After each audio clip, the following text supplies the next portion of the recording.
white, you're white. If you're colored, you go with colored people. And keep it in your family. Don't put it in somebody else's. Any white woman in this audience today, any white man in this audience today, in their right minds, don't want little black boys and little black girls coming around your homes, schools, and churches looking to marry your sons and daughters, and in return introducing your grandchildren as little half-brown, kinky-haired Negro children.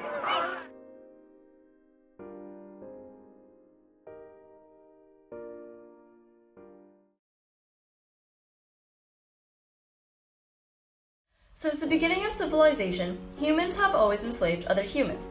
For 5 decades, black men, women, and children were enslaved by white men and women. However, on January 1st, 1863, Abraham Lincoln's final document of the Emancipation Proclamation would take its full effect. This abolished slavery from the United States. Despite the proclamation, blacks were treated unfairly. They were treated poorly until the Supreme Court overruled the Plessy v. Ferguson decision, the Brown v. Board of Education, on May 17, 1954. With the Virginia Acts of 1924 came unfair and strict laws. They had deemed that someone was to be identified as being black if even a single drop of blood in their body was not Caucasian. This act was to enforce the law that stated interracial marriage was illegal. The reasoning for this was that many white men and women wanted to protect the whiteness from the negative effects of race mixing. Due to this act, relations between races were harmed throughout more than one generation. However, tensions began to decrease slowly as advocates against the acts began to take action.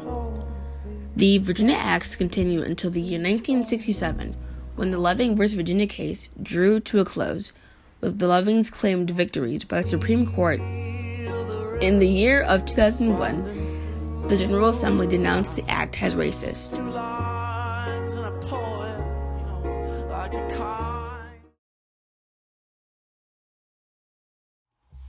Mildred and Richard Loving were one of the most famous interracial couples in American history.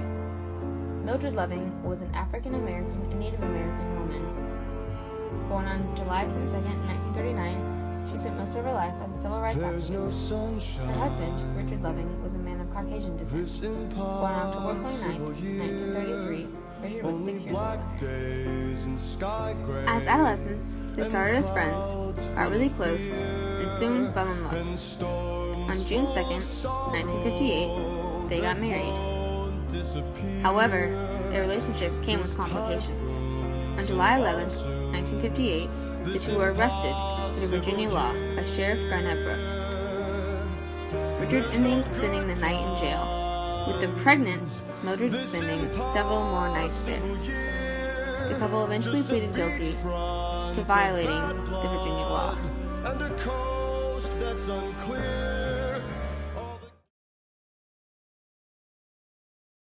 The Loving case is the core reason that interracial marriage is legal today. In 1963, when Mildred had had enough, she wrote Attorney General Robert Kennedy.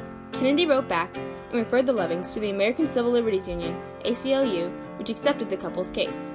Their lawyers, Philip J. Hirschkopf and Bernard S. Cohen, were originally unsuccessful.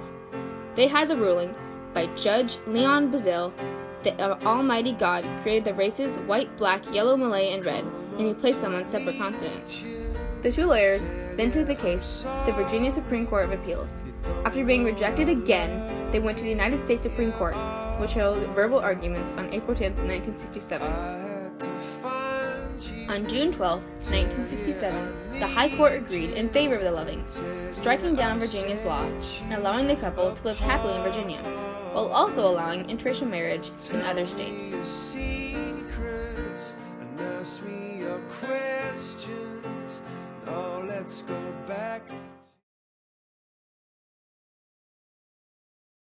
Even after interracial marriage was deemed legal, it wasn't socially accepted. In a very small town in southeast Kansas where there wasn't a lot of biracial dating or marriage, I think at first they were apprehensive. What was the town going to think? Everyone was, nervous about, what they were going to think about me.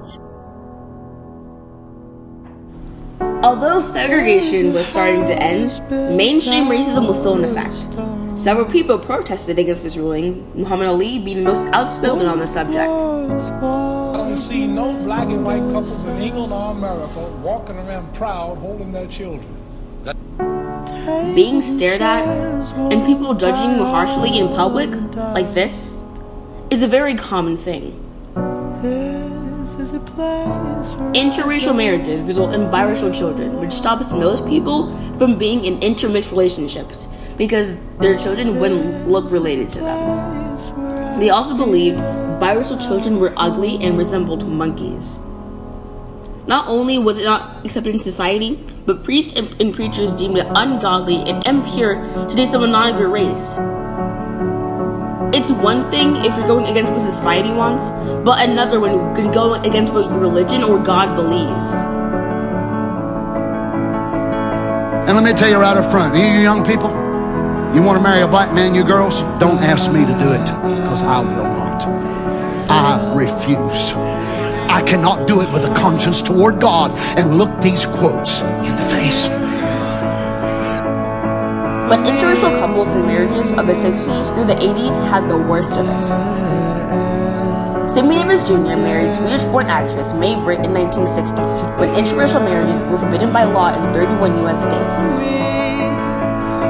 While he was at JFK's inauguration, they were calling out Hollywood celebrities and he was booed, because at the time he was engaged to a white woman.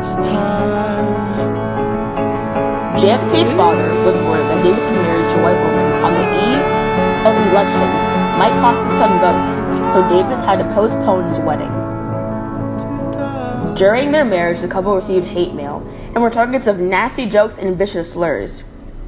Taking a stand against something that most people disagreed with was very hard and usually resulted in exile with friends and family. It's much different fighting for a cause than fighting for your God-given right to love.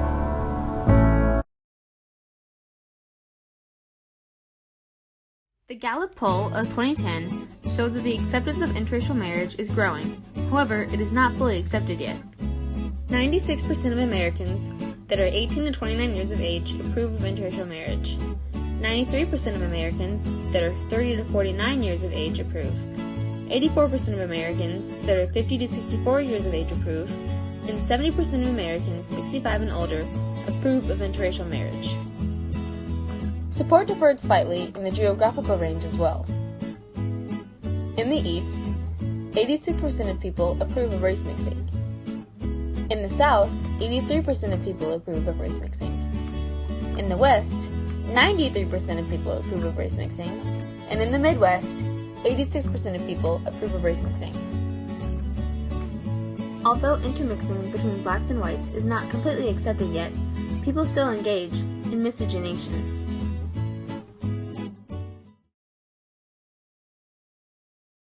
The popularity of interracial marriage is increasing. About 15% of all new marriages in the United States were between spouses of a different race. This is more than double the amount of marriages in 1980. If you look at all the newlyweds in today's world, interracial marriages have reached an all-time high. In 1980, only 3.2% of marriages were interracial. 43% of Americans say that interracial marriages have changed us for the better, 11% say that it was for the worse, and 44% say it has no difference on them. Louisiana. And there was a guy in our class, an African-American guy, and he and I became very good friends and we dated. It was social dating. Wasn't very serious, but what I remember most about it was that we could not leave campus, because if we left campus, a white woman with a black man, he was in danger. Even if you don't personally believe in race mixing, you have to acknowledge they fought hard for what they believed in. Love. And they fought for it every day. Love has no color. Love has no race. Love Love is is love. love. Take my pain like an empty bottle